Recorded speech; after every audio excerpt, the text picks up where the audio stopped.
Friends, कैसे हैं आप लोग। आपका स्वागत है हमारे चैनल पे। अगर आपने हमारा चैनल सब्सक्राइब नहीं किया तो बेल आइकन दबा के सब्सक्राइब करें। आज की इस वीडियो में हम बात करेंगे पचिंको के 7 एपिसोड के बारे में। जैसा कि 6 एपिसोड की लास्ट में हमने देखा था, सूंजा हांसू की गाड़ी बेचने के लिए कहती है, लेकिन क्योंगी उसको मना करती है। एक बार सीन हमें फिर प्रेजेंट टाइम का दिखाया जाता है, जहाँ पर हम देखते हैं बूढ़ी सूंजा बुसान में होती है। फिर सूंजा एक जगह जाती, यहाँ पर हम आपको बता दें सूंजा वहाँ जाती जहाँ पर मरे हुए लोगों का डाटा कलेक्ट किया जाता है, जहाँ पर उनके परिवार के मरे हुए लोगों और जिंदा लोगों के बारे में इंफॉर्मेशन रखी जाती है। फिर हम देखते हैं सूंजा उनसे अपने पापा की कब्र के बारे में पूछने लगती और उनको अपने परिवार के बारे में बताती है। तो वहाँ की लेडी उनको कोई इंफॉर्मेशन नहीं दे पा रही होती और कहती कि आपका नाम लिस्ट में नहीं है। फिर सूंजा उनको बताती है कि उसने 1931 में कोरिया छोड़ दिया था और वो जापान चली गई थी। फिर वो लेडी पूछने लगती है क्या आपने जापान की नेशनलिटी ले ली थी। तो यहाँ पर सूंजा के बेटे को गुस्सा आने लगता है, तो यहाँ पर सूंजा उसको रोक लेती है। यहाँ पर वो अपने पापा की कब्र के बारे में पूछने लगती है, तो लेडी कहती है जब खुद पता चलेगा तो मैं आपको बताऊंगी। फिर हम देखते हैं सूंजा वहाँ से जाने लगती, तो सूंजा का बेटा उनसे कहता है कि आपको लगता है कि आपको अपने डैड की कब्र मिलेगी। यहाँ पर सब कुछ बदल गया है। तभी हम देखते हैं वो लेडी आती और वो सूंजा से पूछती है क्या आप शिनबोकी को जानती हैं। और शिनबोकी का नाम सुनते ही सूंजा बहुत खुश हो जाती है। फिर अगला सीन हमें प्रेजेंट टाइम के टोक्यो का दिखाया जाता है, जहाँ पर हम देखते हैं सोलोमोन खड़ा होता है और यहाँ पर वो डिसाइड करता है कि अब वो हाना को ढूंढकर ही रहेगा। फिर वो उसी एरिया में जाता है जहाँ पर उसके दोस्त ने कहा होता है कि हाना हो सकती है वहाँ पर। और यहाँ पर हम देखते हैं सोलोमोन हर इंसान को हाना की फोटो दिखाता और पूछता है कि आपने यहाँ पर इसको कहीं देखा है।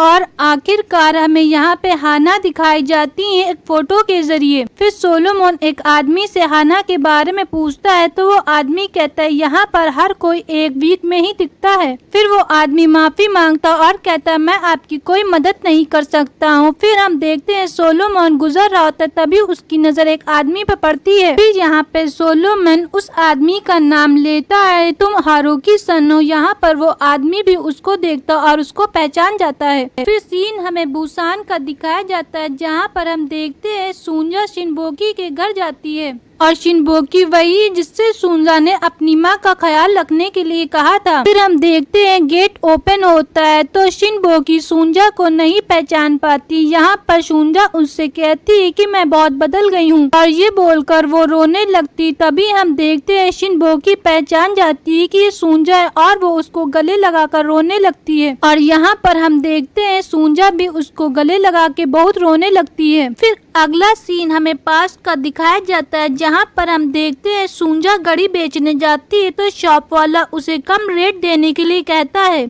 जैसा पहले ही हमने बताया है, सूंजा बहुत चालाक होती और वो अच्छे से चीजें बेच लेती होती, क्योंकि वो अपने अंकल के साथ फिश बेचने जाती थी। शॉप वाले की कम रेट की वजह से सूंजा वहाँ से जाने लगती, तो शॉप वाला थोड़ा रेट बढ़ा देता है। तो सूंजा उससे कहती है कि हमारा रेट 300 येन है, तुम्हें देना हो तो दे सकते हो। तो यहाँ पर शॉप वाला उसे पैसे निकाल के दे देता है। फिर शॉप से निकलने के बाद सूंजा पैसे देने के लिए निकल जाती है, तो क्योंगी उसको मना कर देती और कहती है हम लोगों पर ये अच्छा नहीं लगता है। यहाँ पर क्योंगी बहुत घबराई होती है, क्योंकि उसको लग रहा होता है कि वो लोग उससे पैसे छीन लेंगे और दोबारा फिर से पैसे मांगेंगे। यहाँ पर क्योंगी उसको मना करने की कोशिश करती और कहती है हम लोग ये यूसुफ को पैसे दे देते हैं। तो सूंजा उससे कहती है आपको लगता है वो मुझसे पैसे ले सकते हैं। फिर अगला सीन हमें बुसान का दिखाया जाता है, जहाँ पर हम देखते हैं सूंजा शिनबोकी से बात कर रही होती है। यहाँ पर शिनबोकी बताती है कि तुम्हारे जाने के बाद हम लोग की लाइफ में बहुत ज्यादा प्रॉब्लम शुरू हो गई थी। फिर वो कहती है कि हम लोग बहुत परेशान थे कि तुम्हारी माँ हम लोग को कब तक पालेंगी, और इस बात से डोंगी भी बहुत परेशान होती है। फिर सूंजा को शिनबोकी बताती है कि हम लोग एक आदमी के पास जाते हैं, जहाँ पर उसने हम लोग को नौकरी देने के लिए कहा था, और इस बुरे ख्याल की वजह से हम लोग तुम्हारी माँ को छोड़कर नौकरी करने चले गए थे। और इसके बाद युद्ध हो जाता, और जब हम लोग युद्ध के बाद वापस आते तो हमें तुम्हारी माँ नहीं मिली थी। यहाँ पर वो उससे कहती कि हम लोग इस बात से बहुत परेशान हुए थे और धीरे धीरे सारी चीजें बदलती गईं और जो हमारे पास थोड़ी बहुत खुशियाँ थी वो भी धीरे धीरे फीकी पड़ती गईं और उस टाइम हमें तुम्हारे फैसले सही लग रहे थे और हम तुम्हें बहुत ज्यादा याद कर रहे थे। ये सुनने के बाद हम देखते हैं सुंजा बहुत रोने लगती है। फिर सीन हमें टोक्यो का दिखाया जाता है जहाँ पर हम देखते हैं हारुकी सन के साथ सोलोमन जाता है और हारुकी सन अपने फैमिली को उससे मिलाता है। यहाँ पर वो बताता है कि वो बेक्सन का बेटा है। इसके बाद हम देखते हैं हारुकी सन के फैमिली वाले उसको बहुत अच्छे से स्वागत करते हैं और उसके साथ खाना भी खाते हैं। फिर अगला सीन हमें पास्ट का दिखाया जाता है जहाँ पर सुंजा पैसे देने जाती है और उसके साथ क्योंगी भी जाती है। यहाँ पर हम देखते हैं दोनों लोग बहुत घबराई होती है कि वो लोग कॉन्ट्रैक्ट में साइन करके देंगे कि पैसे वसूल हो गए पूरे, और पूरे पैसे मिलने के बाद हम देखते हैं वो आदमी कॉन्ट्रैक्ट मंगवाता है और उसमें अपनी मोहर लगा देता है कि पैसे पूरे वसूल लिए गए और मोहर लगता देख के क्योंगी और सुंजा बहुत खुश होती हैं। और इसके बाद हम देखते हैं सुंजा और क्योंगी दोनों लोग बाहर पेपर लेकर आती हैं और बहुत खुश होती हैं। यहाँ से हमें दोनों की एक बॉन्डिंग दिखाई देने लगती है, दोनों लोग एक साथ बहुत खुश होती हैं। फिर अगला सीन हमें बुसान का दिखाया जाता है जहाँ पर हम देखते हैं सुंजा अपने बेटे के साथ कब्रिस्तान जाती है। वो बहुत परेशान होती और वो अपने बेटे से कहती, बहुत समय पहले मुझसे एक आदमी ने एक बात कही थी कि हर कदम को आगे बढ़ाने के लिए आपको दूसरे व्यक्ति को पीछे छोड़ना पड़ता है। यहाँ पर हम देखते हैं सुंजा का बेटा कहता है ये बात उसने गलत कही थी, मुझे नहीं लगता कि ऐसा करना जरूरी है। यहाँ पर सुंजा कहती है कि चलो अब घर वापस चलते हैं, तो उसका बेटा कहता है अभी तो सिर्फ 2 ही दिन हुए हैं। फिर सुंजा अपने बेटे से कहती है कि मुझे अब नहीं लगता कि मेरा यहाँ पर रुकना जरूरी है। यहाँ पर हम देखते हैं दोनों लोग अपने बुजुर्ग के लिए प्रेयर करते हैं और फिर हमें ये सीन यहीं पे खत्म दिखाया जाता है। फिर अगले सीन में हमें हारुकी सन और सोलोमन की बातों से पता चलता है कि दोनों लोग बचपन में एक साथ खेले और एक साथ रहे हैं, मुझे माफ कर दे।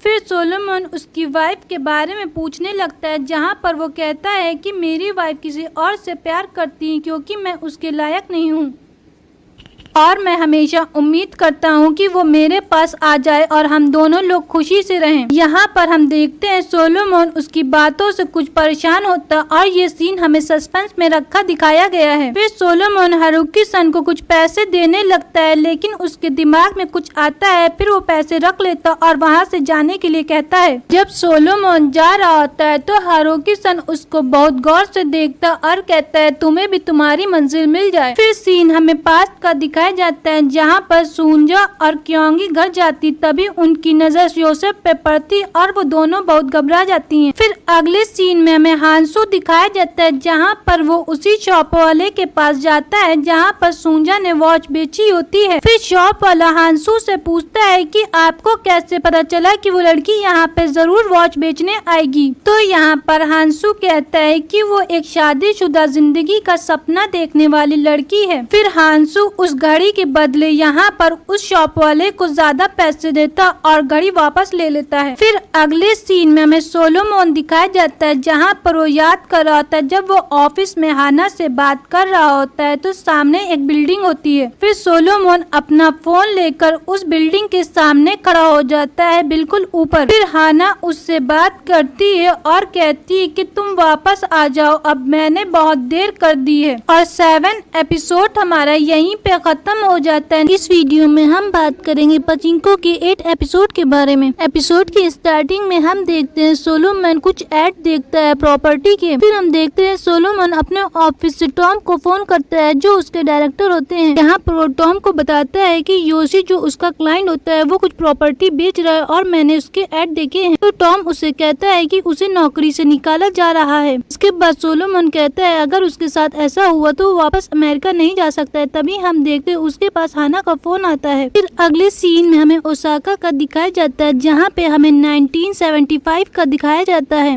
जहाँ पर हमें टीन एज की हाना दिखाई जाती और वो सोलोमन के कॉलेज जाती है। तो यहाँ पर सोलोमन उससे कहता है तुम्हें यहाँ पे आने की क्या जरूरत थी। तो हाना उससे कहती मैं इन सारी लड़कियों के पास तुम्हें देखना चाहती थी। फिर हाना सोलोमन का हाथ गुस्से से पकड़ती है और उसको ले जाने लगती है। यहाँ पर हम देखते हैं हाना को गुस्सा आ रहा होता है, क्योंकि सोलोमन अपने स्कूल में जिसके साथ बैठा होता है वहाँ पे लड़कियाँ भी होती हैं। और फिर हाना सोलोमन को लेकर जाने लगती है, तो स्कूल की लड़कियाँ उसका मजाक उड़ाते हुए कहती इसका एटीट्यूड तो देखो। फिर अगले सीन में हम देखते हैं हाना यहाँ पर सोलोमन को एक शॉप पर ले जाती है, जहाँ पर वो सामान देखने लगती है और सोलोमन से कहती है कि वो उसको खरीद के दे। तो यहाँ पर सोलोमन उससे कहता है कि उसके पास पैसे नहीं और वो सामान नहीं खरीद सकता है। फिर हाना सोलोमन से बातें करते हुए कहती है मेरी माँ तुम्हारी बहुत तारीफ करती है। फिर वो सोलोमन से कहती अगर तुमने किसी और से शादी कर ली तो मैं अपना चांस मिस कर दूंगी। यहाँ पर हम देखते हैं सोलोमन हाना को देख रहा होता है। फिर वो सोलोमन से कहती है तुम्हारी फैमिली का बैकग्राउंड बहुत अच्छा है और मैं घूमना चाहती। यहाँ पर वो उससे कहती है मुझे पेरिस, अमेरिका और हवाई जाने का बहुत दिल करता है। फिर हम देखते हैं हाना शॉप में सोलोमन से कहती है कि वो उसके लिए एक कैंडी बार चुरा ले, जहाँ पर सोलोमन मना करने लगता है। तो उससे कहती है कि वो उसके लिए इतना नहीं कर सकता। तो सोलोमन उस कैंडी को चुरा के अपने पॉकेट में रख के जाने लगता है। तभी शॉप वाला यहाँ पर उसको रोक के कहता है तुम्हारे पॉकेट में क्या है।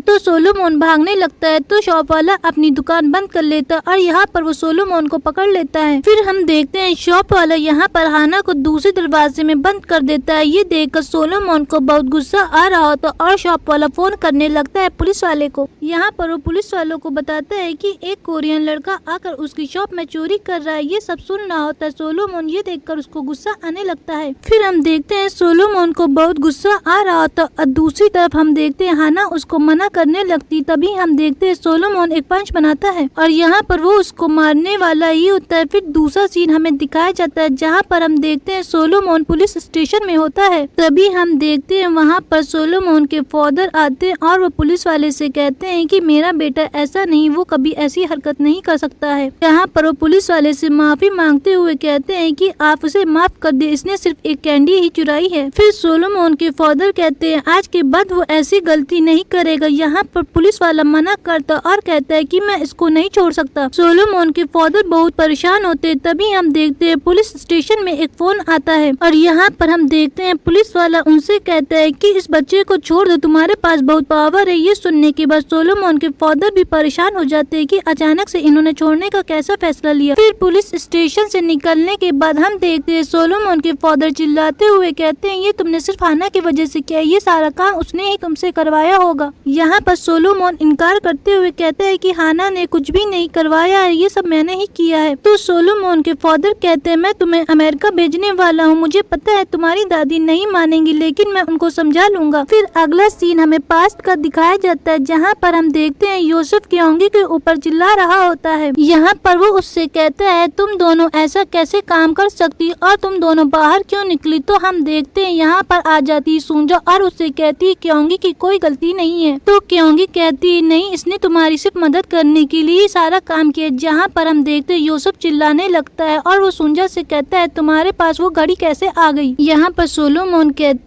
पर सुंजा उससे कहती है वो घड़ी मेरी माँ ने मुझे दी थी। तो यूसुफ उससे कहता है एक विधवा औरत के पास ऐसी घड़ी कैसे आ सकती है, और ये बोलकर वो गुस्से से वहाँ से चला जाता है। तभी उसके पीछे क्योंगी आती है और यूसुफ को मना करती है कि वो मत जाए, लेकिन यहाँ पर हम देखते हैं यूसुफ गुस्से में होता है और वो चला जाता है। फिर क्योंगी अंदर जाती है और यहाँ पर उसे पता चलता है कि सुंजा को लेबर पेन शुरू हो गया है। फिर अगला सीन हमें प्रेजेंट का दिखाया जाता है, जहाँ पर हम देखते हैं हाना मिल जाती है क्योंकि वो सोलोमन को फोन करके बुलाती है और वो एक रेड लाइट एरिया में होती है। यहाँ पर हम देखते हैं हाना की माँ आती है तो डॉक्टर उनको बताते हैं कि हाना को एड्स है और इसे इलाज के साथ साथ केयर की भी जरूरत है। फिर डॉक्टर उनसे कहते हैं यहाँ पे रखकर उसको इलाज और केयर की जरूरत है। फिर सीन हमें पास्ट का दिखाया जाता है, यहाँ पर हम देखते हैं बैग को एक औरत मिलती है और उससे अपने बेटे के बारे में बात करने लगती, जहाँ पर वो उसको अपने बेटे से समझाने के लिए कहती। यहाँ पर वो बेक से कहती, आप एक अच्छी फैमिली से, इसलिए मैं आपसे ये बात कर रही हूँ। अगले सीन में हम देखते हैं बेक को वही लड़का मिलता है, जहाँ पर हम देखते हैं वो उससे बातें करते हुए कहता है कि ये काम कैसा चल रहा है।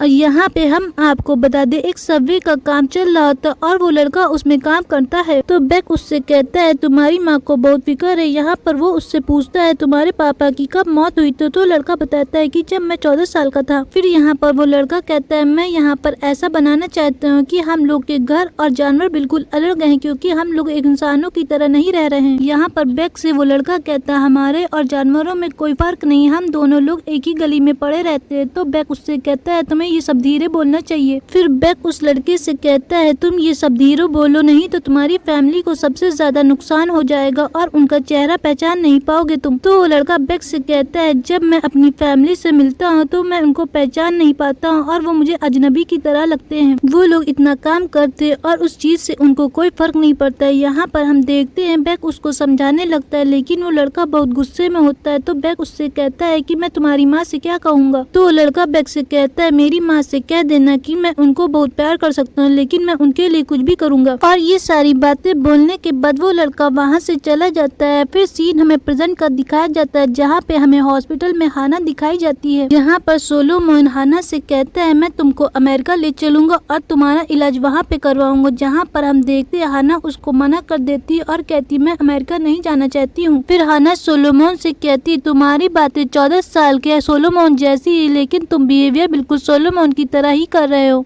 फिर हम देखते हैं सोलोमन हाना को समझाने की कोशिश करने लगता है और उससे कहता है कि मैं तुमको लेके चलूंगा, जहाँ पर हाना कहती मैं मरने वाली हूँ। फिर हाना हंसने लगती और सोलोमन से कहती मैं तो मजाक करी थी। यहाँ पर वो उससे कहती तुम हमेशा वही देखना चाहते थे जो तुम खुद देख रहे थे, लेकिन तुमने वो नहीं देखा जो दूसरा देखना चाहता था। इसके बाद हम देखते हैं सोलोमन वहाँ से जाता है और अपने ऑफिस सीधा जाने लगता है और सभी लोग उसको देख रहे होते हैं। यहाँ पे नोमी और टॉम उसको देखने लगते हैं। फिर हम देखते हैं सोलोमन अपना सारा सामान पैक करके बाहर निकलने लगता और यहाँ पर हम देखते हैं वो अपना सारा सामान पूल में फेंक देता है। तभी हम देखते हैं वहाँ पर योशी आ जाता है जो सोलोमन का क्लाइंट होता है। वो सोलोमन से कहता है तुम बिल्कुल मेरी तरह हो। फिर वो सोलोमन से कहता है इतना काफी नहीं। और फिर सीन हमें पास्ट का दिखाया जाता है। फिर सीन हमें सूंजा का दिखाया जाता है, जहाँ पर उसको लेबर पेन में बहुत पेन हो रहा था और वो बेक से कहती है पहले योसेफ को ढूंढ कर लाओ। यहाँ पर वो कहती है कि क्योंकि उसके लिए परेशान हो रही है। तो यहाँ पर बेक उससे कहता है कि मैं अभी नहीं जा सकता, जहाँ पर सूंजा उससे जाने के लिए कहती है और कहती है कि तुम बेक को ढूंढ के लाओ। जहाँ पर क्योंकि बताती है कि वो एक किसी बार में है। और 8 एपिसोड यहीं पे खत्म हो जाता है। नेक्स्ट वीडियो में हम बात करेंगे पचिंको के 9 एपिसोड के बारे में। जैसा कि 8 एपिसोड की लास्ट में हमने देखा था बेक इसाक यहाँ पर अपने भाई योसेफ को लेने के लिए जाता है एक बार में। यहाँ पर हम देखते हैं योसेफ ने बहुत ज्यादा ड्रिंक कर रखी होती है और यहाँ पर वो अकेले में बातें करते हुए कह रहा होता है कि उसका घर प्योंगयॉन के सबसे पुराने घरों में से एक है। जैसा पिछले एपिसोड में हमने बताया था कि ये सीरियल एक रियल कहानी पे बेस है। ये बात उस समय की जब कोरिया शासन जापान के अधीन हुआ करता था। तो वहाँ पर एक आदमी योसेफ से कहता है तुम्हारी जॉब अभी भी है क्या? तुमको जापानी जासूस हो या फिर कोई चोर हो? ये सुनते ही योसेफ को गुस्सा आने लगता है। तभी हम देखते हैं बेक इसाक आ जाता है। यहाँ पर हम देखते हैं बेक इसाक अपने भाई को समझाते हुए कहता है हमारे माँ बाप ने जो परेशानियाँ देखी उस पर निवास करना बहुत ही मुश्किल है, मुझे पता है। ये बात बेक इसाक अपने भाई को इसलिए समझा रहा होता है क्योंकि उसको भाई को दिक्कत होती है कि हम लोग इस तरह रह रहे हैं, तबकि हम लोग की फैमिली पहले बहुत अच्छी हुआ करती थी। यहाँ पर वो अपने भाई को ड्रिंक करने से मना करता और उसको समझाने लगता है कि युद्ध में हमारा एक भाई मारा गया है। फिर हम देखते बेक इसाक की बात योसेफ को समझ में आ जाती है। फिर अगला सीन हमें प्रेजेंट टाइम का दिखाया जाता है, जहाँ पर हम देखते हैं सोलोमन योशी के साथ होता है। जैसा पिछले ही एपिसोड में हमने बताया था योशी उसका क्लाइंट होता है। यहाँ पर वो उससे बातें करते हुए कहता है तुम्हारी फैमिली ने तुम्हारे लिए बहुत इन्वेस्ट किया है। फिर यहाँ पर योशी सोलोमन से कहता है तुम्हारी फैमिली बहुत सालों से पचिंको पार्लर चला रही है। यहाँ पर हम आपको बता दें कि सोलोमन के फादर भी एक पचिंको पार्लर चलाते हैं जिसमें गेम खेला जाता है। फिर योशी कहता है तुम्हारे फादर अच्छा कर रहे हैं। तो सोलोमन उससे पूछता है क्या तुम्हें पचिंको पार्लर खरीदना है? तो यहाँ पर योशी उसे इनकार करते हुए कहता कहता है मुझे अभी ये नहीं खरीदना है। फिर यहाँ पर वो सोलोमन से कहता है तुम अपनी फैमिली से बहुत ज्यादा प्यार करते हो, लेकिन तुम्हें उनकी परछाई पर नहीं चलना चाहिए। फिर योशी यहाँ पर सोलोमन से कहता है कि मैं अपने ग्रैंडफादर को बहुत पसंद करता हूँ, लेकिन दुनिया वाले उनको एक विलन के तौर पर समझते हैं। फिर वो बताता है मेरे फादर बहुत ज्यादा ड्रग्स लेते थे और मेरे दादा ने मेरी जान बचाई। फिर वो कहता है इसीलिए मैं अपने दादा को बहुत पसंद करता हूँ और दुनिया वाले उनको विलन समझते हैं। फिर यहाँ पर वो सोलोमन से कहता है कि तुम्हें अपने लिए आगे बढ़ना चाहिए और अपने परिवार की परछाई पर नहीं चलना चाहिए। फिर अगला सीन हमें दिखाया जाता है जहाँ पर हम देखते हैं हॉस्पिटल में हाना से मिलने उसकी माँ आती है, लेकिन हाना अपनी माँ से बहुत नाराज होती है। यहाँ पर वो अपनी माँ से कहती है तुम्हारा बॉयफ्रेंड याकूजा कहाँ है। यहाँ पर वो अपनी माँ से कहती मुझे इस बात की हैरानी है कि वो एक कोरियाई होने के साथ साथ उसे ये भी पता था कि आप एक प्रोस्टिट्यूट गर्ल हैं और ये सब कुछ जानने के बावजूद भी उसने आपको चुना। यहाँ पर हम देखते हैं हाना बहुत गुस्से में होती क्योंकि सोलोमन की फैमिली ने उसको इसी वजह से एक्सेप्ट नहीं किया होता है। तभी हम देखते हैं वहाँ पर सोलोमन की दादी आती और वो उससे कहती है तुम जाओ मैं इसका ख्याल रख लूंगी। यहाँ पर हम देखते हैं हाना सोलोमन की दादी से भी नाराज होती है और वो उनसे कहती तुम्हें याद है जब सोलोमन अमेरिका चला गया था तुमने मुझसे क्या कहा था। यहाँ पर वो सोलोमन की दादी को याद दिलाते हुए कहती तुमने कहा था कि तुम सोलोमन से दूर रहो नहीं तो तुम उसकी जिंदगी बर्बाद कर दोगी। यहाँ पर सोलोमन की दादी कहती ऐसा मैंने कहा था लेकिन ये सब मैंने अपने लिए किया है। फिर यहाँ पर हाना की दादी बताती है कि उनका एक और बेटा था और वो उसकी जिंदगी बर्बाद ही कर रही थी, इसीलिए वो उनको छोड़कर चला गया। और इस सीन के बाद हमें एक नया ट्विस्ट देखने को मिलता है जहाँ पर हमें पता चलता है कि सोंजा के 2 बेटे थे। फिर सीन हमें पास्ट का दिखाया जाता है जहाँ पर हम देखते हैं सोंजा को लेबर पेन हो रहे थे और वही बगल वाली आंटी भागते हुए उसके घर आती हैं। ऐसा पिछले एपिसोड में हमने बताया था कि वो सोंजा के घर को बहुत देखती हैं। फिर अगले सीन में हम देखते इसहाक अपने भाई के साथ बार में बैठा होता तभी कुछ पुलिस वाले जापानीज आते और सबके बैग देखने लगते हैं। ये सब देख के दोनों को बहुत बुरा लग रहा था। फिर हम देखते इसहाक अपने भाई से घर चलने के लिए कहता है और यहाँ पर हम देखते रास्ते में वो अपने भाई यूसुफ से कहता है कि तुम्हें सोंजा से इस तरह बात नहीं करना चाहिए, मैं आपको इस बात की परमिशन नहीं दूंगा। यहाँ पर वो अपने भाई से कहता है जिस वजह से आप उससे नफरत करते हैं लेकिन मैं उसका हमेशा एहसानमंद रहूंगा क्योंकि उसने मेरी जान बचाई थी और उसने मेरी जान बचाई थी इसी वजह से मैंने उससे शादी की, मैं उसके बेटे को अपना नाम दूंगा। यहाँ पर वो कहता है हमारे बच्चे नहीं है। तो यहाँ पर हमें पता चलता है कि यूसुफ के भी बेबी नहीं होते हैं। यहाँ पर वो उसको समझाते हुए कहते हैं कि हम अपने बेटे को इस दुनिया में आने के बाद उसको इन चीजों से फेस नहीं करने देंगे। यहाँ पर वो उसको इस बारे में बताने की कोशिश कर रहा था जहाँ पर जापानीज लोग कोरियाई लोगों को बहुत नीची नजर से देखते थे। फिर अगले सीन में हम देखते हैं पड़ोस वाली आंटी यहाँ पर सोंजा की डिलीवरी में मदद कराती और यहाँ पर हम देखते सोंजा का एक बेटा होता है और सोंजा अपने बेटे को देखकर बहुत खुश हो रही होती है। यहाँ पर हम देखते क्योंगी भी बहुत खुश हो रही थी। तभी हम देखते इसहाक बेक आता है और यहाँ पर सोंजा उसको बेटा देखकर बोलती है कि भाई यूसुफ से कहो कि इसका नाम रख दे। फिर हम देखते बेक इसहाक अपने भाई को बेटा देता और उससे कहता है कि आप इसका नाम रखिए। यहाँ पर हम देखते यूसुफ थोड़ा घबराता हुआ कहता है कि मैं इसका नाम नहीं रख सकता, तुम लोग इसका नाम रखो। तो यहाँ पर सोंजा और दोनों लोग समझाते हैं और उससे कहते हैं कि आप इसका नाम रखिए। यहाँ पर हम देखते हैं यूसुफ सोंजा के बेटे का नाम नोआ रखता और यहाँ पर हमें पता चलता है कि सोलोमन के डैड का नाम नोआ नहीं होता है और उनका नाम बेक मोन्सू होता है। फिर अगले सीन में हम देखते हैं हाना की माँ यहाँ पर फिर उससे मिलने आती है और उसको खाने के लिए सूप देती है। तो हम देखते हैं हाना उनसे बहुत अच्छे से बोलने लगती है और उनको देखकर बहुत रोती है और माफी मांगती है। और फिर अगला सीन हमें प्रेजेंट का दिखाया जाता है जहाँ पर हम देखते हैं सोलोमन अपनी दादी सोंजा के पास जाता और उनसे कहता है कि वो बैंक से निकाल दिया गया है। यहाँ पर वो उनसे कहता है सब आपकी वजह से हुआ, अगर आप मुझे ना बताती तो मैं उस डीलर से साइन करने के लिए नहीं रोकता। यहाँ पर सोलोमन की दादी उसको बस इतना समझाना चाहती थी कि जापान में कोरियाई लोगों ने कितनी मेहनत करके जमीनें खरीदी हैं और वो उसको इस तरह बिचवा रहा था। वो उसको बस इतना दिखाना चाहती थी कि यहाँ पर रहने के लिए उसके बुजुर्गों ने कितने बलिदान किए हैं। फिर वो उससे कहती है कि पैसे इम्पोर्टेंट नहीं होते। यहाँ पर वो उससे कहती तुम्हारे दादाजी से शादी करने से पहले मेरे पास एक ऑफर था और मैं बहुत अमीर बन सकती थी, लेकिन वो ऑफर मैंने नहीं एक्सेप्ट किया क्योंकि मुझे पता था मैं 2 हिस्सों में नहीं रह सकती हूँ। और यहाँ पर सोलोमन उनसे कहता है कि मैं आप लोगों की परछाई में नहीं रहना चाहता और ये बोलकर वो वहाँ से चला जाता है। फिर अगला सीन हमें पास्ट का दिखाया जाता है जहाँ पर हम देखते हैं हांसू गाने सुन रहा होता और अपनी वाइफ वाइफ को बताता है कि उसका बेटा हुआ है। यहाँ पर वो अपनी वाइफ से कहता है तुम एक बार फिर से हार गई। तभी हम देखते उसकी वाइफ उससे कहती वो औरत ज्यादा अच्छी थी क्या। यहाँ पर हांसू उससे कहता है तुम्हें ये शादी एक शाप लगती थी। फिर हांसू उससे कहता है मुझे तुम्हें जवाब देने की कोई जरूरत नहीं और तुम अपनी सारी ड्यूटी से आज आजाद हो गई हो। फिर हांसू की वाइफ उससे कहने लगती मैं इस बारे में सोचकर हैरान हो रही हूँ कि तुम्हारा बेटा तुम्हारे बारे में क्या सोचेगा। ये सुनने के बाद हांसू को गुस्सा आ जाता और वो वहाँ से चला जाता है और 9 एपिसोड हमारा यही पे खत्म हो जाता है। नेक्स्ट वीडियो में हम बात करेंगे पचिंको के 10 एपिसोड के बारे में। एपिसोड की स्टार्टिंग में हमें 1923 योकोहामा जापान का दिखाया जाता है। एपिसोड की स्टार्टिंग में हमें उस टाइम की कैलकुलेशन मशीन दिखाई जाती है जहाँ पर हम देखते हांसू के पापा कैलकुलेशन कर रहे होते हैं। तभी हम देखते अपने पापा से मिलने हांसू आता है तो उसके पापा कहते आज फिर तुमने देर कर दी है। तो यहाँ पर हांसू बताता है कि वो लेटर देने गया था तो उसके पापा कहते हैं तुम ट्यूटर का काम करते हो लेटर क्यों देते हो। फिर हांसू के पापा उसको अपने साथ लंच करने के लिए बोलते हैं जहाँ पर हम देखते हैं दोनों लोग एक साथ जाते हैं और हांसू के पापा उसको एक रेसलिंग रिंग में लेकर आते हैं और यहाँ पर रेसलिंग चल रही होती तो हांसू और उसके पापा भी देखने लगते हैं। फिर वहीं पे हांसू के पापा के बॉस मिल जाते हैं जिनका नाम गेंटा होता है जो एक जापानीज होते हैं। यहाँ पर वो हांसू से कहते हैं मैंने सुना है कि तुम बहुत अच्छी कैलकुलेशन कर लेते हो। ये सुनने के बाद हांसू कहता है मैंने अपनी पहली बार तारीफ सुनी, हमेशा पापा मेरे में कमियां ही निकालते। तो यहाँ पर गेंटा कहता वो माँ बाप बेवकूफ होते हैं जो अपने बच्चों की तारीफ करते हैं। तभी गेंटा हांसू से अपने साथ काम करने का ऑफर देते हैं तो हांसू के पापा कहते ये काम नहीं कर सकता क्योंकि ये एक अमेरिकन फैमिली के बच्चे को मैथ का ट्यूशन देता है। तभी गेंटा कहता है तो तुम्हें वो इस तरह यूज कर रहे। तो हांसू कहता है कि वो अच्छी फैमिली है और मेरे साथ अच्छा बिहेव करती है। फिर गेंटा हांसू से कहता है तुम अच्छा काम कर सकते हो अगर तुम मेहनत करो। यहाँ पर गेंटा का इशारा होता है कि हांसू उसके साथ काम करे लेकिन हांसू के पापा उसको इग्नोर करते हुए कहते हैं कि वो अपने ट्यूशन में खुश है। फिर गेंटा वहाँ से जाने लगता है तो हांसू के पापा उससे कहते हैं चलो मैं तुम्हारे साथ लंच करता हूँ। फिर हांसू के पापा उसको बाहर लेकर जाने लगते हैं जहाँ पर हम देखते हैं हांसू बहुत खुश होता है क्योंकि उसके पापा उससे बहुत प्यार करते होते हैं और हांसू भी अपने पापा से बहुत प्यार करता है। अगले सीन में हमें अमेरिकन फैमिली दिखाई जाती है जहाँ पर हांसू उनके बेटे को ट्यूशन पढ़ाता है। यहाँ पर हम देखते अमेरिकन फैमिली के बेटे को पढ़ाई में ज्यादा दिलचस्पी नहीं होती है। तभी वहाँ पर अमेरिकन फैमिली की लड़की की माँ आ जाती और वो हांसू से अपने बेटे की पढ़ाई के बारे में पूछने लगती है। फिर वो अपनी मेट से कहने लगती है कि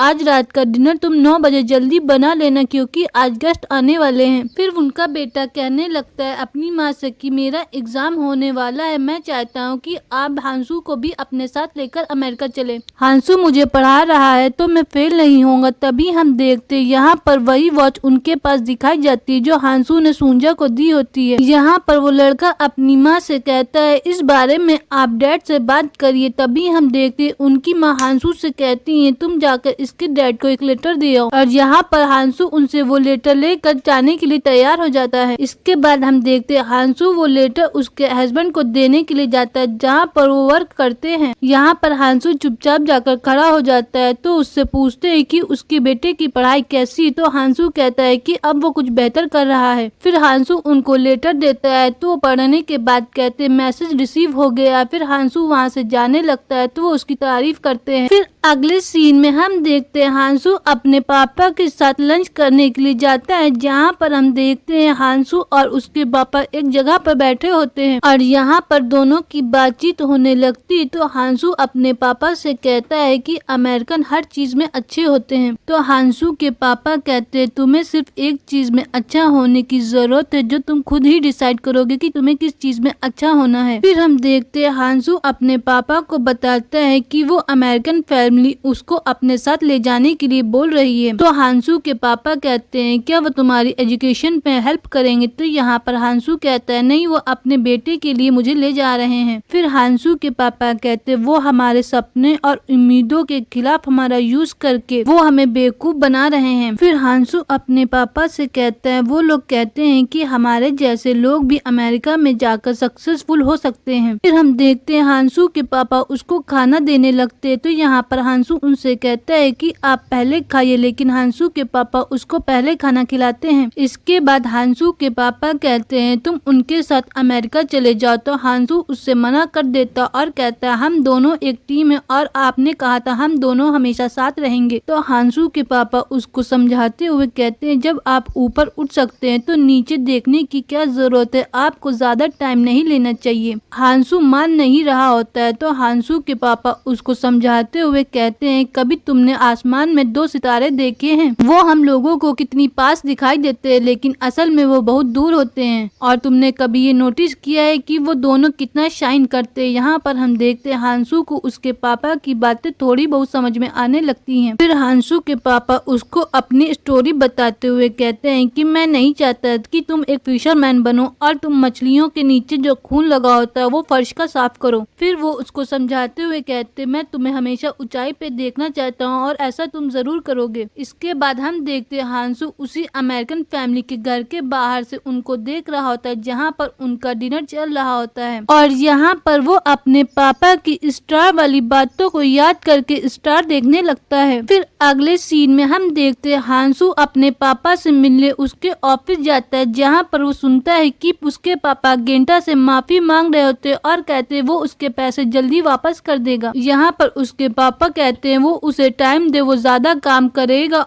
और उसके पैसे सारे वापस कर देगा। और ये सारी बातें हांसू चोरी से सुन रहा होता और वो अपने पापा के पास जाकर बोलता है कि आपने पैसे चुराए और कितने पैसे थे? तो यहाँ पर हांसू के पापा कहते हैं 2000 पैसे थे, लेकिन मैंने चुराए नहीं, मैंने उधार लिए थे। तो यहाँ पर हांसू कहता है उन पैसों का आपने क्या किया? तो हांसू के पापा बताते हैं कि उसने एक औरत को पैसे दिए हैं। तो यहाँ पर हांसू उनके ऊपर चिल्लाते हुए कहता है कि आपने किसी औरत को कैसे पैसे दे दिए? तो हांसू के पापा कहते जब तुम किसी एक दिन औरत से प्यार करने लगोगे तो तुम अपना सब कुछ खो दोगे। तो हांसू उनसे कहता है वो ऐसा कभी भी नहीं करेगा। फिर वो कहता है चलो उस औरत के पास और उससे पैसे लो चल के। फिर हांसू के पापा उसी औरत के पास जाते हैं जिसको उसने पैसे दिए होते। यहाँ पर हम आपको बता दें कि हांसू के पापा उस औरत को बहुत पसंद करते हैं। फिर वो उससे पैसों की बात करते हैं तो वो औरत कहती है कि उसने अपने लिए नहीं किसी दूसरी लड़की के लिए थे, जहाँ पर वो कहती उसने लोन लिए थे। फिर हांसू के पापा वहाँ से चले आते तो हांसू कहता है कि अब आप पैसे कैसे देंगे? यहाँ पर हांसू अपने पापा से कहता है कि वो अमेरिकन फैमिली से लोन लेगा और वो अमेरिका अब नहीं जाएगा। यहाँ पर वो अपने पापा से कहता है कि वो आपका उधार पूरा करेगा, लेकिन उसके पापा उसको समझाने लगते हैं, लेकिन हांसू मान नहीं रहा होता है। तो यहाँ पर उसके पापा उसको पीटने लगते हैं और यहाँ पर वो उससे कहते हैं कि वो उनके साथ अमेरिका चला जाए और लोन के पैसे न मांगे। ये बोल के उसके पापा चले जाते, जहाँ पर हम देखते हांसू भी उनके पीछे जाता और गेंटा से कहता है कि वो उसके साथ काम करेगा। यहाँ पर हांसू के पापा घुटनों के बल बैठ जाते और गेंटा से कहते इन सब के बीच मेरे बेटे को लाने की जरूरत नहीं, मैं आपके पैसे सारे वापस कर दूंगा।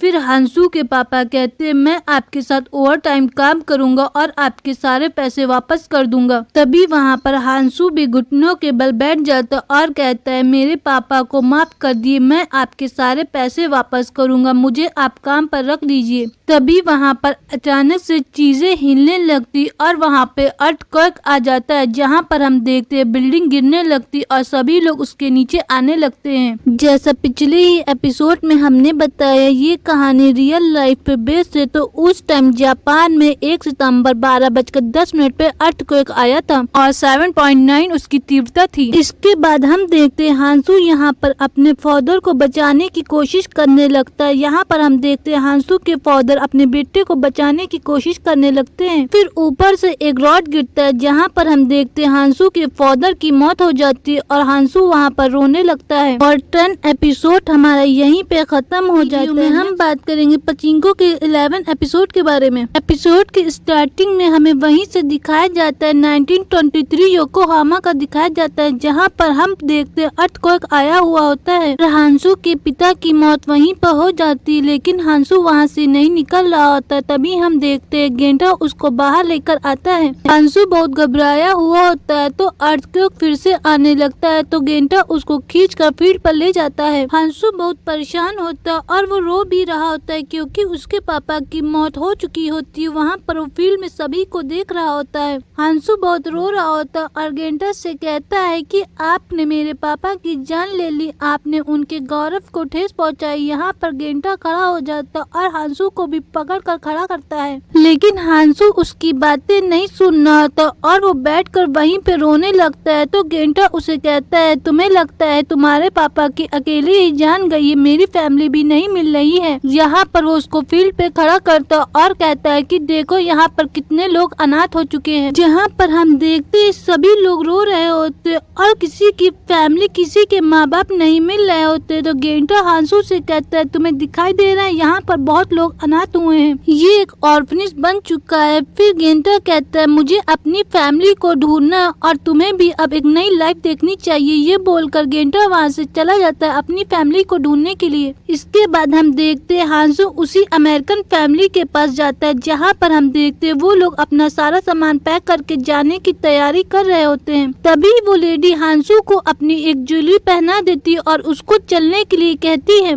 जैसे ही वो लोग जाने लगते हैं वहाँ पर हम देखते हैं अर्थक्वेक की वजह से आग लगने लगती और आग काफी भीषण हो जाती है। धुआं चारों तरफ फैलने लगता है और हांसू भी वहाँ पर बेहोश हो जाता है और वो अमेरिकन फैमिली भी वहीं पर गिर जाती है। फिर थोड़ी देर बाद हांसू को होश आता है और सीन हमें रात का दिखाया जाता है, जहाँ हमें टाइम दिखाया जाता है 8:48 और यहाँ पर हम देखते हैं पूरा शहर जल रहा होता है और शहर आग की लपेट में होता है और बहुत सारे लोग अपनी जान बचाकर निकल रहे होते हैं। वहीं पर हम देखते हैं गेंटा भी हांसू को लेकर जा रहा होता है। तभी वहाँ से हांसू जा रहा होता है तो उसे वही अमेरिकन फैमिली की लेडी की डेड बॉडी दिखती है और उस पर वही वॉच होती है। यहाँ पर हांसू उस वॉच को उठाकर अपने पास रख लेता और रोने लगता है और हांसू और गेंटा दोनों लोग एक जगह पे बैठे होते। तभी वहाँ पर कुछ आदमी बात कर रहे होते हैं और वो लोग ये बात कर रहे होते हैं कि 3000 कोरियाई अर्थक्वेक की वजह से जेल से भाग निकले हैं और वो कोरियाई कह रहे हैं ये कुदरत की मेहरबानी है, हम लोग बाहर आ चुके हैं। यहाँ पर वो सभी खदानों को लूट रहे हैं। ये सुनने के बाद हांसू बहुत घबरा जाता है क्योंकि वो भी एक कोरियाई होता और वो अपनी 10 साल की उम्र के बाद यहाँ रहता है। तो गेंटा वहाँ पे सभी से कहता है ऐसी अफवाहों पे बात मत करो और ये अफवाहें मत उड़ाओ। यहाँ पर वो हांसू को लेकर जाने लगता है और उसको सेव करने की कोशिश करता है। फिर हांसू गेंटा से कहता है क्या आपको आपकी फैमिली मिली? तो बताता है कि ब्रिज के पास आग लगी हुई और पूरा ब्रिज टूटा हुआ है। फिर गेंटा कहता है मैं चल के अपनी फैमिली जरूर ढूंढ लूंगा। तभी वहाँ से कुछ जापानी आ रहे होते तो यहाँ पर गेंटा डर जाता और हांसू से कहता है कि तुम पीछे हटना, आगे चल के मैं बात करता हूँ। और वो आदमी आगे बढ़ने लगते हैं तो गेंटा हांसू को एक बॉक्स जैसा होता है उसमें छिपने के लिए बोलता है तो हांसू उसके अंदर छुप जाता है। और यहाँ पर गेंटा हांसू से कहता है सांस बिल्कुल रोक के रखो और आवाज बिल्कुल भी मत करना। फिर हांसू एक होल से बाहर का सारा नजारा देख रहा होता है। तभी कुछ जापानीज आते और गेंटा से पूछने लगते हैं क्या आपको यहाँ पे कोई कोरियाई दिखा है? तो यहाँ पर गेंटा इनकार कर देता है और वहाँ पर गेंटा के साथ कुछ और भी लोग होते जहाँ पर वो लोग कहते हैं हमने भी नहीं देखा है। तो वो लोग उस बॉक्स को चेक करने के लिए कहते हैं तो यहाँ पर वही आदमी कहता है ये बॉस का है और इसमें कुछ भी नहीं। तो जापानीज कहते शायद आप लोग इधर उधर हो और वो छुप गए हों। तभी पीछे से कुछ जापानीज आवाज लगाते और कहते इधर कोई है और यहाँ पर हमें बताने की जरूरत नहीं है क्योंकि आप समझ ही चुके होंगे कि उनके साथ क्या हालात होने वाले थे। जब कोई वॉर होता है तो हमेशा उसमें बेगुनाहगारी लोग मारे जाते हैं। और वही सारे जापानीज वहाँ से चले जाते हैं और हांसू बहुत घबराने लगता है और अंदर से रोने लगता है। तो गेंटा उसको शांत रहने के लिए कहता है। फिर गेंटा हांसू को वहाँ से किसी तरह निकाल ले जाता है और रात का सीन हमें 2 बजे का दिखाया जाता है जहाँ पर हम देखते हैं गेंटा हांसू को बचाते हुए ले जा रहा होता है। तभी गेंटा को पहाड़ी के पास उसकी फैमिली दिखाई देती है और जैसे ही गेंटा की फैमिली उसको देखती वो उसको जोर से हक कर लेती और यहाँ पर वो सभी लोग रोने लगते हैं। तो यहाँ पर गेंटा अपनी फैमिली को समझाते हुए हुए कहता और हांसू को भी वहाँ पर बुलाता है, जहाँ पर हम देखते हांसू ये सब दूर खड़े होकर देख रहा होता है। तो गेंटा उसको बुलाता और अपनी फैमिली से कहता है कि अब इसकी सुरक्षा हमें देखनी चाहिए। जिसके बाद गेंटा हांसू से कहता है कि आपके पास अभी भी एक और पिता है जिसका आपको कर्ज चुकाना है। इसके बाद गेंटा की फैमिली यहाँ पर फील्ड में लेट जाती और पास में ही हमें दिखाया जाता है कि हांसू भी उन्हीं के साथ होता है। और इस सीन से हमें पता चलता है कि गेंटा की फैमिली ने हांसू को अपना लिया होता है। फिर रात में सभी लोग सो जाते लेकिन हांसू जग रहा होता और वो स्टार देखने लगता है। यहाँ पर वो अपने पापा की बातों को याद करके रोने लगता है। और इसके बाद अगला सीन हमें मॉर्निंग का दिखाया जाता है, जहाँ पर हम देखते हांसू उठ जाता और वो उठकर कहीं जाने लगता है। और 11 एपिसोड हमारा यहीं पे खत्म हो जाती है। में हम बात करेंगे पचिंको के फाइनल एपिसोड के फर्स्ट पार्ट के बारे में। एपिसोड की स्टार्टिंग में हमें ओसाका का 1938 का दिखाया जाता है। एपिसोड की स्टार्टिंग में हमें दिखाया जाता है नोआ के स्कूल का, जहाँ पर उसका फ्रेंड बता रहा होता है कि जापानीज बच्चे उसको बुली करते हैं। नोआ भी जापानीज स्कूल में पढ़ाई करता है। यहाँ पर वो अपने फ्रेंड से बोलता है तुम बहुत जल्दी गिव अप कर देते हो, तुमको गिव अप नहीं करना चाहिए। फिर नोआ अपने फ्रेंड को अपने भाई मुजासू के बर्थडे के लिए इनवाइट करता है। तभी नोआ को स्कूल लेने के लिए इसहाक बेग आ जाता है, जहाँ पर नोआ अपने पापा के पास चला जाता है। और दूसरी तरफ हम देखते स्कूल के बच्चे फिर उसी लड़के को बुली करते और उसका ग्लासेस तोड़ देते हैं। फिर इसहाक नोआ से बातें करते हुए उसको बता रहा होता है कि आज तुम्हारे भाई का बर्थडे का ही सेलिब्रेशन नहीं है। फिर वो नोआ से कहता है कि इस उम्र में ये बात तुम्हें बताने वाली नहीं है, लेकिन तुम्हारे भाई के आने से पहले हमारे बहुत सारे बच्चे मर गए थे। फिर नोआ अपने पापा से कहते हैं क्या मैंने अपने बर्थडे के टाइम लालियम चुना था। ये एक कोरियन रीत होती है जहाँ पर वो लोग मानते हैं बर्थडे के टाइम बच्चे के सामने कुछ चीजें रखी जाती हैं और बच्चा जिस चीज को चूता है भविष्य में वो उसी चीज पर ज्यादा फोकस करता है। फिर नोआ अपने पापा से कहता है मैं और आप प्रेयर करते हैं कि मुजासू कॉइन्स को छुए। यहाँ पर इसहाक हंसने लगता और कहता है मैं जरूर प्रेयर करूँगा। और फिर दोनों लोग घर जाते हैं, जहाँ पर हम देखते हैं मुजासू के बर्थडे का सेलिब्रेशन हो रहा होता है और मुजासू की बर्थडे की पार्टी हो रही होती। तभी हम देखते हैं नोआ यहाँ पर प्रेयर कर रहा होता है कि मुजासू कॉइन्स को हाथ लगाए। तभी हम देखते सभी लोग टेबल पे कुछ चीजें लगा देते हैं, जहाँ पर वो लोग चाहते हैं कि मुजासू किसी चीज पर हाथ लगाए, लेकिन मुजासू किस चीज पर हाथ लगाता है ये चीज हमें दिखाई नहीं जाती। फिर सीन हमें प्रेजेंट टाइम का दिखाया जाता है, जहाँ पर हम देखते हैं डॉक्टर्स हाना की माँ को बता रहे होते हैं कि हाना की तबीयत बहुत ज्यादा खराब होती जा रही है और लास्ट में कुछ ऐसे स्टेज आएंगे जहाँ पर हाना दर्द बर्दाश्त नहीं कर पाएगी। ये सुनने के बाद हाना की माँ और मुजासू बहुत रो रहे होते हैं। एक बार सीन फिर हमें पास्ट का दिखाया जाता है, जहाँ पर नोआ सूंजा के पास आता और उसको बताता है कि पापा उसको स्कूल लेने के लिए नहीं आए हैं। फिर वो उसको बताता है पापा के चर्च के बाहर बहुत सारी भीड़ लगी, यहाँ पर सूंजा उसको लेकर जाने लगती और देखती वहाँ पर बहुत सारी पुलिस आई होती, जहाँ पर हम देखते हैं पुलिस बहुत सारी छानबीन कर रही होती। तभी सूंजा आकर एक आदमी से पूछने लगती है मेरे हस्बैंड कहाँ पर हैं? तो बूढ़ा आदमी कहता है तुम्हारे हस्बैंड को पुलिस ले गई। यहाँ पर सूंजा उनसे कहती मैं जा रही हूँ। तो बूढ़ा आदमी उसको मना करता है और उससे कहता है कोई गंभीर आरोप की वजह से तुम्हारे हस्बैंड को पुलिस ले गई है, तुम वहाँ नहीं जा सकती हो।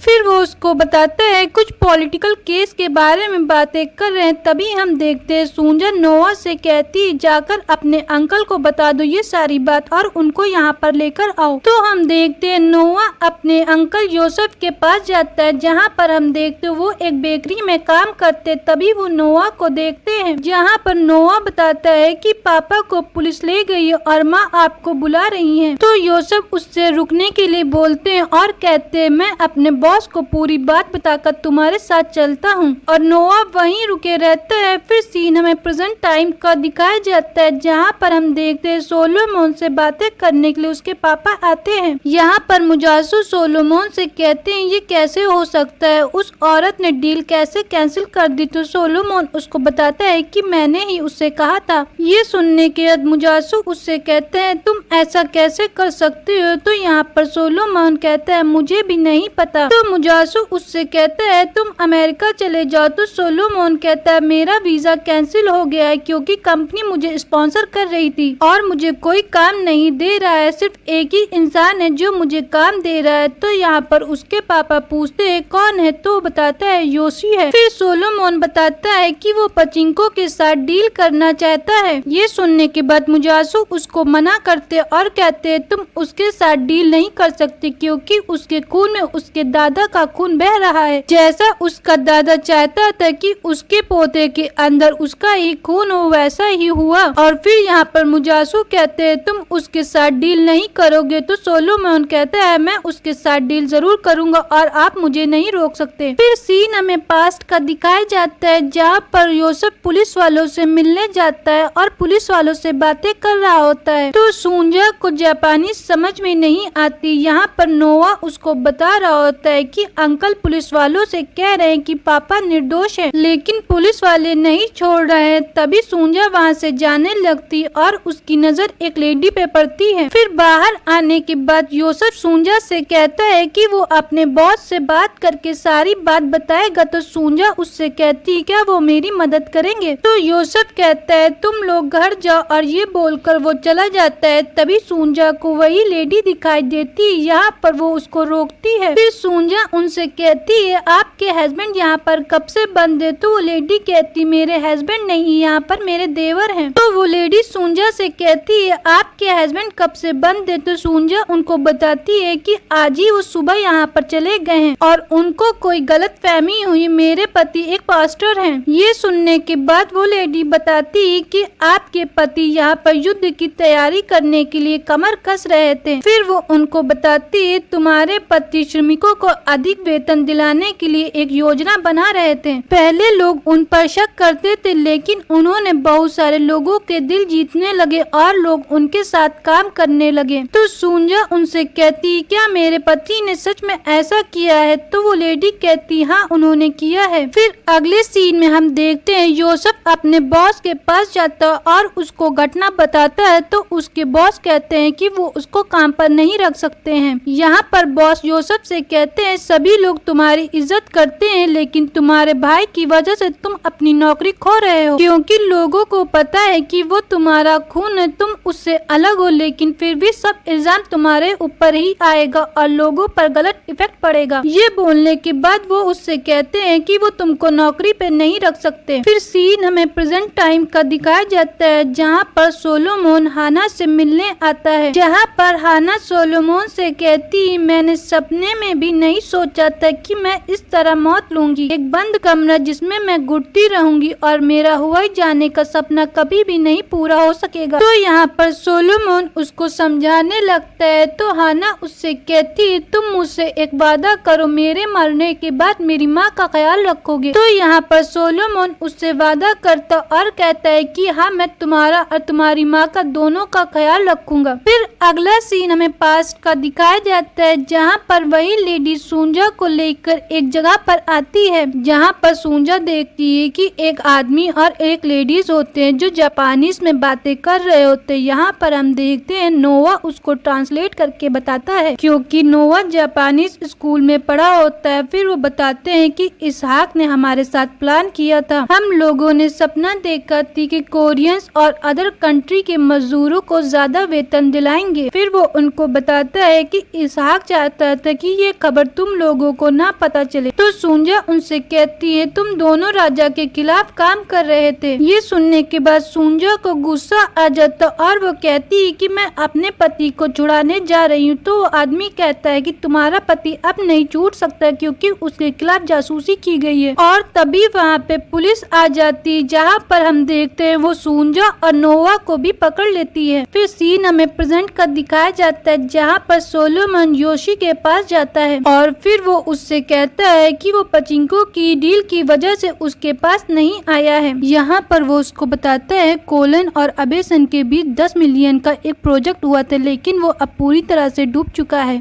ये उसी प्रोजेक्ट की बात कर रहा था जो लेडी ने देने से जमीन इनकार कर दी होती है। यहाँ पर सोलोमन योशी से कहता है वो जमीन औरत बेच नहीं रही और तुम उससे खरीद सकते हो। तो योशी उससे कहता है क्या वो देने के लिए तैयार हो सकती जाती है तो यहाँ पर सोलोमन कहता है तुम उससे खरीद सकते हो। फिर सोलोमन और योशी की डील हो जाती है। फिर सोलोमन योशी से कहता है मैं अपने फ्रेंड के बारे में कुछ पूछना चाहता हूँ, कुछ पर्सनल है, और ये सीन यहीं से कट कर दिया जाता है। दूसरी तरफ हम देखते हैं हाना की माँ उससे कह रही होती है कि डॉक्टर से उसने बोल दिया है, और यहाँ पे हमें उन दोनों की बातों में ये नहीं पता चल पा रहा होता है कि डॉक्टर से उसने क्या बोला है। फिर अगले सीन में हमें मुजासु दिखाया जाता है जहाँ पर सुंजा से बात कर रहा होता और वो उसको बताता है कि सोलोमन योशी के साथ डील कर रहा है। यहाँ पर मुजासु सुंजा से कहता है नोआ से हम प्यार करते थे लेकिन उसकी परवरिश गलत हुई है, और यहाँ पे हमें उनकी बातों से क्लियर होता है कि योशी हांसू का पोता होता है यानी नोआ का बेटा है। और नोआ का नाम सुनते ही सुंजा चुप हो जाती और ये एपिसोड हमारा यहीं पे खत्म हो जाता है। आज की इस वीडियो में हम बात करेंगे पचिंको के फाइनल एपिसोड के फाइनल पार्ट के बारे में। जैसा कि पिछले एपिसोड की लास्ट में हमने देखा था हाना की माँ यहाँ पर हाना से कहती है कि वो डॉक्टर से बोल कर आती है। यहाँ पर हाना अपनी माँ से कहती है कि वो दर्द बर्दाश्त नहीं कर पा रही है और अब वो चैन की नींद सोना चाहती है। तो हाना की माँ कहती है कि वो अब डॉक्टर से बोलकर आती है कि हाना को अब चैन की नींद सोना है। फिर अगले सीन में हम देखते हैं मुजासु यहाँ पर सुंजा से कहता है कि उसे नोआ का नाम नहीं लेना चाहिए था। तो सुंजा उससे कहती है कि सोलोमन तुम्हारा भाई के जैसा नहीं और मैं उसके साथ वैसा नहीं होने दूंगी। एक बार सीन फिर हमें पास्ट का दिखाया जाता है जहाँ पर हम देखते हैं सुंजा को पुलिस वाले लेकर जाते हैं। यहाँ पर पुलिस वाला कहता है सुंजा से तुम भी अपने पति की तरह राजा के खिलाफ कुछ प्लान बना रही हो क्या? तो सुंजा उससे कहती है मैंने आज तक ये सब किया नहीं और ना ही सुना है। तो पुलिस वाला सुंजा से कहता है तुमने एक ऐसे इंसान से फिर शादी क्यों की जो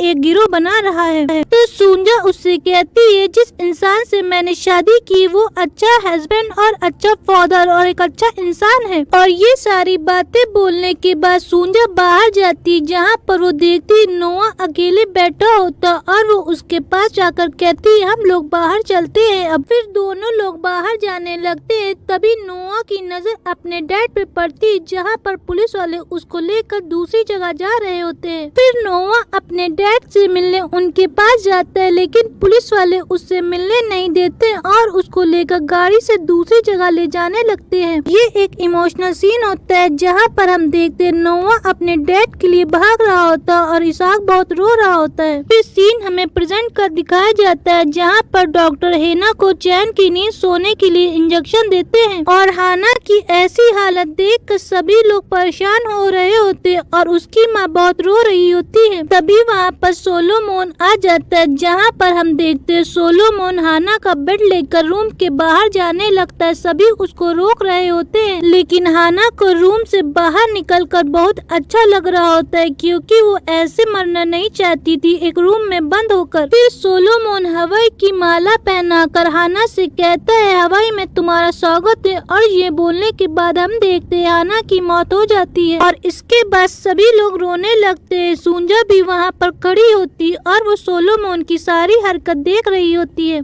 फिर अगले सीन में हम देखते हैं सुंजा सोलोमन के पास जाती और उसे एक वॉच देती है। ये वही वॉच होती है जो हांसू ने सुंजा को दी होती और सुंजा ने बेच दी होती है। फिर सुंजा सोलोमन से कहती है मुझे लगता था ये घड़ी मेरे लिए अभिशाप है लेकिन अब मुझे एहसास होता है इस घड़ी ने मेरे परिवार को बचाया है और मैं आशा करती हूँ कि तुम्हारे साथ भी ऐसा हो, ये घड़ी तुमको भी बचाए। फिर अगले सीन में हमें वही लेडी दिखाई जाती है जो अपनी प्रॉपर्टी बेचती नहीं है। तभी हम देखते हैं उसके घर पर कोई आता है और वो गेट से झांकती है। वहाँ पर वो देखती है कि एक आदमी डॉगीज लेकर खड़ा है। ये देखने के बाद वो डर जाती है और अपने घर के अंदर छुप जाती है। फिर सीन हमें पास्ट का दिखाया जाता है जहाँ पर हम देखते हैं सुंजा किमची बना रही होती है और वहाँ पर क्योंगी आ जाती है। तभी पीछे से योसेफ आ जाता है तो सुंजा उससे कहती है मैं आपका अपमान नहीं करना चाहती हूँ लेकिन मेरे पास कोई दूसरा रास्ता नहीं है कि मैं अपने बच्चों को पाल सकूं। फिर योसेफ कहता है कि मुझे पता है मेरा भाई जेल में है और मैं उनके बच्चों को पाल सकता हूँ। तो सुंजा उससे कहती है मैं बस हेल्प करा रही हूँ क्योंकि सेविंग खत्म होने वाली। ये सुनने के बाद जोसेफ अंदर चला जाता है। यहाँ पर हम देखते हैं क्योंगी भी सुंजा के साथ काम करने लगती है किमची बनाने में। फिर अगले सीन में हम देखते हैं नोआ रास्ते में जा रहा होता है। यहाँ पर हम देखते हैं वो अपने स्कूल नहीं जा रहा होता है। तभी हम देखते हैं वहाँ पर नोआ से मिलने हांसू आ जाता है और उससे कहने लगता है तुम स्कूल क्यों नहीं गए हो और इस रास्ते से क्यों जा रहे हो। फिर नोआ उसको बताने लगता है कि मेरे डैड इसी रास्ते से जाते थे मेरे साथ स्कूल क्योंकि यहाँ पर एक लेडी पियानो बजाती थी और उन्हें वो बहुत पसंद था। फिर हांसू यहाँ पर नोआ से कहता है कि जब मैं छोटा था तब मेरे पास स्कूल जाने के पैसे नहीं थे, लेकिन तुम्हारे पास ये मौका है और इसे तुम्हें गंवाना नहीं चाहिए। फिर हांसू नोआ से कहता है कि अर्थक्वेक की वजह से मेरे पापा की मौत हो गई थी और मैं भी उनके लिए बहुत परेशान था। फिर हांसू नोआ को समझाते हुए कहते हैं कि पढ़ाई एक ऐसा रास्ता है जिससे तुम अच्छे इंसान बन सकते हो। फिर हांसू नोआ से कहता है कि तुम इतने अच्छे इंसान बनो कि वे तुम्हें मना न कर पाए कि तुम्हारे ऊपर क्या बकाया है। फिर हांसू नोआ से कहते हैं कि जरूरी नहीं तुम कोरियन बनो, तुम जापानीज भी बन सकते हो, लेकिन इतना ऊंचे उठो कि वो आपसे नफरत करेंगे लेकिन उनके पास दूसरा कोई ऑप्शन नहीं होगा आपके सम्मान करने के अलावा। यहाँ पर हांसू नोआ को समझाना चाह रहा होता है कि वो अच्छे से पढ़ाई करे और स्कूल जाना शुरू कर दे। फिर वो नोआ से कहता है तुम्हें शॉर्टकट रास्ता अपनाना चाहिए, कल से तुम दूसरे रास्ते पर आओगे। ये बोलने के बाद वो उसे वॉच देता है। ये वही वॉच होती है जो उसने सुंजा को दी होती है। के बाद नोआ वहाँ से जाने लगता है तो हांसू उससे कहता है हमेशा आगे बढ़ना, पीछे कभी भी पलट के मत देखना। फिर हांसू उससे दोबारा यही रिपीट करता है कि पीछे कभी मुड़ के मत देखना, हमेशा आगे के लिए सोचना। फिर अगले सीन में सुंजा दिखाई जाती है जहाँ पर हम देखते हैं वो किमची का ठेला लेकर मार्केट में जाती है। यहाँ पर हमें सुंजा की स्ट्रगल लाइफ दिखाई जाती है जहाँ पर हम देखते हैं सुंजा किमची कर अपनी लाइफ कैसे स्पेंड करती है और आगे बढ़ती है। यहाँ पर उसे पहले दिन शर्म लग रही होती लेकिन धीरे धीरे परिस्थितियों के हिसाब से वो आगे बढ़ना सीख लेती और यहाँ पर वो मार्केट में किमची बेचना शुरू कर देती है। जैसा कि पिछले ही एपिसोड में हमने बताया है ये एक रियल लाइफ कहानी है जब कोरिया जापान शासन के अधीन था। इस सीरियल में इन्होंने एक कोरियाई फैमिली की जापान में रहकर स्ट्रगल भरी लाइफ को दिखाया गया है कि उन्होंने कैसी लाइफ जी है।